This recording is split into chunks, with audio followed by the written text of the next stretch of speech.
Welcome to the Eric Brady podcast, Series 1, Adolf Hitler, His Bombers and Me. Episode 9, Dunkirk, Britain retreats from France. Eric, you were moved from Folkestone where you'd first been evacuated because it was so close to France, and when Hitler invaded France, the British troops retreated through the French port of Dunkirk to Folkestone and other ports on the south coast. Can you explain more about that? Yes, the Allied armies had been beaten back and we were just routed. There's no doubt about it. We were really overwhelmed.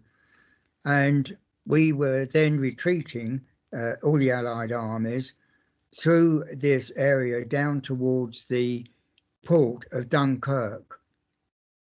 Some soldiers were rescued from the port of Dunkirk itself until that was bombed to smithereens by the German aircraft, particularly the Stuka bombers, and also the German armies that were coming forward.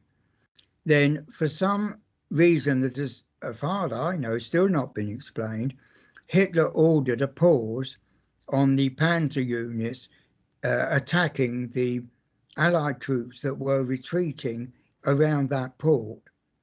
That gave the Allied troops time to strengthen the defences, to build a perimeter so that many soldiers could be liberated and rescued.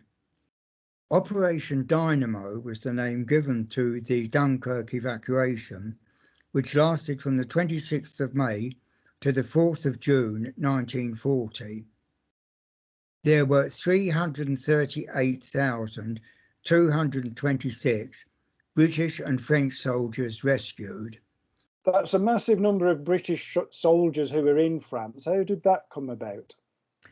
When it was realised that the Germans were going to go to war, the British government decided to send a British expeditionary force to France, as they had done in World War I. This was done in the August and September, particularly September 1939, and that was reinforced with tanks, armoured vehicles, weapons, artillery. All that was sent before the Germans actually attacked. And of course, virtually all of that was lost. And the soldiers came back with just their rifles and what ammunition they were able to carry. And all the armour and the other vehicles were left behind for the Germans, except when they were destroyed. Were the British soldiers in France only, or did they also operate in Belgium and Holland? They went right to the front of the Belgian and Holland front lines, but then, of course, retreated as the German armies came forward. How did they manage to evacuate this massive number of troops? They used 39 Royal Navy destroyers, 4 Canadian destroyers, 3 plus French Navy destroyers. But of course, they could only get in so far to the beach once the port was destroyed. The Admiral then called in as many boats as possible to go across to France from the UK to ferry troops from the beaches out to those ships in the deeper waters. And over 800 large and small vessels went out. There were local fishing boats, lifeboats, pleasure craft, even a paddle steamer went across and made 7 trips. They went in close to the beach, but the soldiers were put into lines and were often waiting for hours neck deep in water for the boats to be able to rescue them and then ferry them out to the bigger ships outside.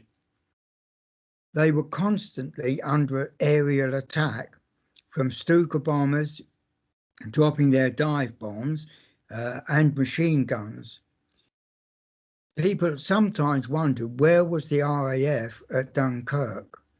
They were not on the beaches, over the beaches, they were further inland, destroying Luftwaffe fighters coming in together with their many bombers. But of course, many did get through.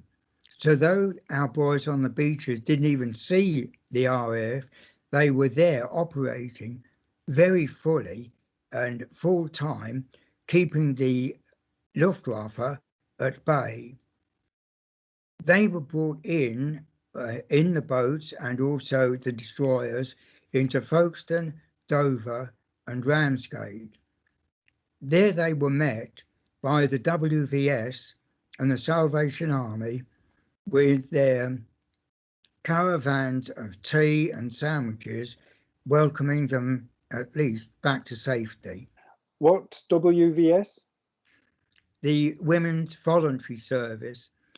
It was later named the Women's Royal Voluntary Service by the Queen, as she was at the time, and in recognition of all that they did.